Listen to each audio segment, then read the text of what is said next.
Shorts channel को unfreeze करवा सकते हो। साथ में ये भी बताऊंगा कि ऐसी कौन सी गलतियां हैं जिनकी वजह से तुम्हारा शॉर्ट्स चैनल फ्रीज हो जाता है। इनफैक्ट यही नहीं, हम इस वीडियो में ये भी जानेंगे कि शॉर्ट को कैसे अपलोड करना चाहिए, किस टाइम पे शॉर्ट को अपलोड करने से हमारी शॉर्ट वायरल हो जाती है, शॉर्ट का एल्गोरिदम काम कैसे करता है, कीवर्ड्स और हैशटैग को टाइटल में कैसे यूज करना चाहिए और भी बहुत कुछ। तो आओ सबसे पहले ये जानते हैं कि शॉर्ट्स का एल्गोरिदम एक्चुअली काम कैसे करता है। तुमने कभी ना कभी अपने शॉर्ट्स चैनल पे कुछ ऐसे व्यूज के ग्राफ तो देखे ही होंगे जिसमें स्टार्टिंग में थोड़े बहुत व्यूज आते हैं, देन एक स्पाइक दिखती है एंड उसके बाद एक फ्लैट लाइन दिखती है और लास्ट में इस फ्लैट लाइन को देखने से ऐसा लगता है कि YouTube हमारी शॉर्ट किसी को भेज ही नहीं रहा है। बट ये सच नहीं है, बिकॉज जब भी तुम एक शॉर्ट को अपलोड करते हो YouTube पे तो YouTube का एल्गोरिदम तुम्हारी शॉर्ट को कुछ रैंडम लोगों को भेजता है। और वो ऐसा क्यों करता है आओ जानते हैं। क्या तुम्हें पता है YouTube ये कैसे डिसाइड करता होगा कि कौन सी वीडियोस मुझे भेजनी है, कौन सी नहीं भेजनी? आओ मैं बताता हूँ। YouTube मेरी वॉच एंड सर्च हिस्ट्री को देखने के बाद ही ये डिसाइड करता है कि कौन सी वीडियोस मुझे पसंद आ सकती हैं और उन्हें ही वो सजेस्ट करता है मुझे।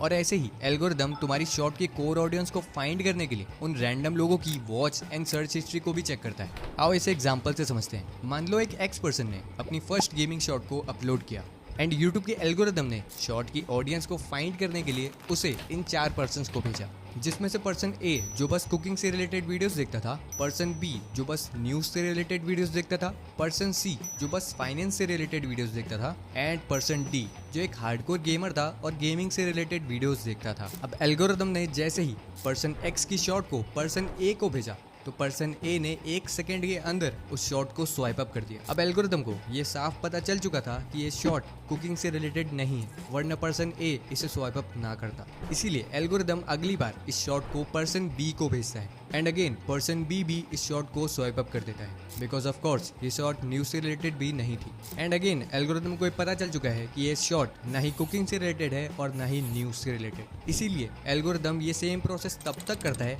जब तक उसे पर्सन डी नहीं मिलता, बिकॉज जैसे ही एल्गोरिदम पर्सन डी को वो शॉट भेजता है तो पर्सन डी उस शॉट को पूरा देखता है और साथ में उस शॉट को लाइक भी करता है। अब एल्गोरिदम तुरंत पर्सन डी की वॉच एंड सर्च हिस्ट्री को चेक करता है और उन लोगों को भी ये शॉट भेजने लगता है जिन लोगों की watch and search history person D से मैच करती हो।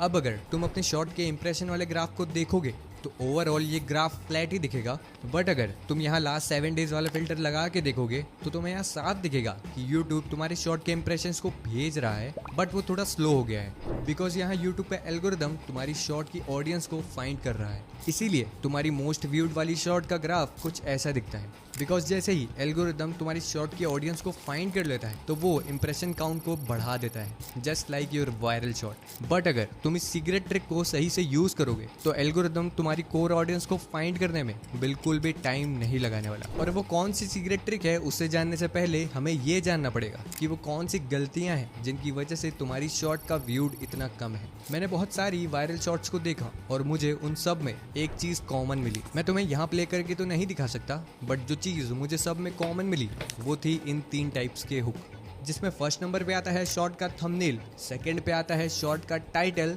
थर्ड पे आता है मोस्ट इंपॉर्टेंट शॉर्ट के स्टार्टिंग के कुछ सेकंड्स। टाइटल और थंबनेल के बारे में वीडियो के आगे बताऊंगा और साथ में ये भी बताऊंगा कि तुम्हें कैसे और कितने बजे अपनी शॉर्ट को अपलोड करना चाहिए। So stay tune. अभी जानते हैं क्या सही में शॉर्ट के स्टार्टिंग सेकंड्स इतने मैटर करते हैं कि किसी भी शॉर्ट को वायरल करा सके? तो इसका जवाब है हाँ। आओ इसे अच्छे से समझते हैं। मान लो मैंने एक शॉर्ट बनाई जिसमें मैं ये रिवील करने वाला हूँ कि मेरी टोटल YouTube की अर्निंग कितनी है, बट शॉर्ट के स्टार्टिंग में ही मैं ये बोल दूँ कि गाइज चैनल सब्सक्राइब कर दो, वीडियो को लाइक कर दो, शेयर कर दो एंड ऑल। तो क्या जो मेरी शॉर्ट को पहली बार वॉच कर रहा होगा उसे इन 3-4 सेकंड्स के अंदर ये समझ में आएगा कि मेरी शॉर्ट का पर्पस क्या है? Of course not, right? लेकिन अगर तुमने ये चीज़ सही नहीं की तो तुम्हारी शॉर्ट कभी भी वायरल नहीं होने वाली, जो है तुम्हारी शॉर्ट की लैंग्वेज। हाँ सीरियसली, तुम्हारी शॉर्ट की लैंग्वेज तुम्हारी शॉर्ट को वायरल कराने में पढ़ लो चाहे कहीं से, सिलेक्शन होगा यहीं से, यूथ का कॉन्सेप्ट चमकेगा, इन्हें कौन पढ़ाने वाला? फिजिक्स वाला, फिजिक्स वाला।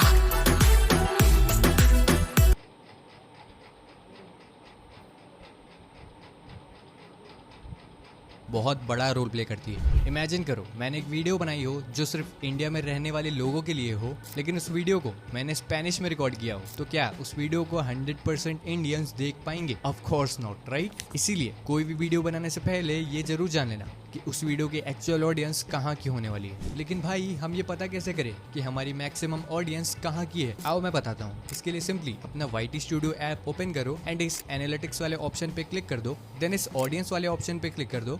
थोड़ा स्क्रॉल डाउन करने के बाद तुम्हें यहाँ जियोग्राफिक का ऑप्शन मिलेगा, उस पर क्लिक कर दो एंड इस 28 डेज वाले फिल्टर को लाइफ टाइम पे सेट कर दो। तुम यहाँ देख सकते हो मेरी 33% से भी ज़्यादा ऑडियंस इंडिया की है। तो ऑफ कोर्स अगर मैं अपनी वीडियो की लैंग्वेज हिंदी रखूंगा तो नो डाउट 80 से 90% इंडियंस मेरी वीडियोस को आराम से समझ जाएंगे। लेकिन भाई क्या टाइटल और डिस्क्रिप्शन भी हमारी शॉर्ट को वायरल कराने में हेल्प करता है? वायरल ही नहीं, टाइटल और डिस्क्रिप्शन तुम्हारी शॉर्ट को अनफ्रीज कराने में भी काफी हेल्प करता है। आओ बताता हूँ कैसे। मान लो मैंने एक शॉर्ट बनाई हो जिसमें मैं माइनक्राफ्ट के गेम प्ले दिखा रहा हूँ, बट उसके टाइटल और डिस्क्रिप्शन में मैंने BGMI से रिलेटेड कीवर्ड्स और हैशटैग डाल रखे हो। तो अब भले ही मेरी वीडियो माइनक्राफ्ट से रिलेटेड थी, लेकिन यूट्यूब पे एल्गोरिदम उसे BGMI की वीडियोस देखने वाले लोगों को ही भेजेगा। इसका रीजन ये है कि यूट्यूब का एल्गोरिदम तुम्हारी शॉर्ट को नहीं, तुम्हारी शॉर्ट के मेटा डेटा को देखता है। और मेटा डेटा में आती हैं ये 3 चीजें, तुम्हारी शॉर्ट का टाइटल, डिस्क्रिप्शन और कीवर्ड। लेकिन भाई हमें हैशटैग्स और कीवर्ड्स को कितना यूज करना चाहिए अपने डिस्क्रिप्शन में? इसका कोई एग्जैक्ट नंबर नहीं है मेरे पास,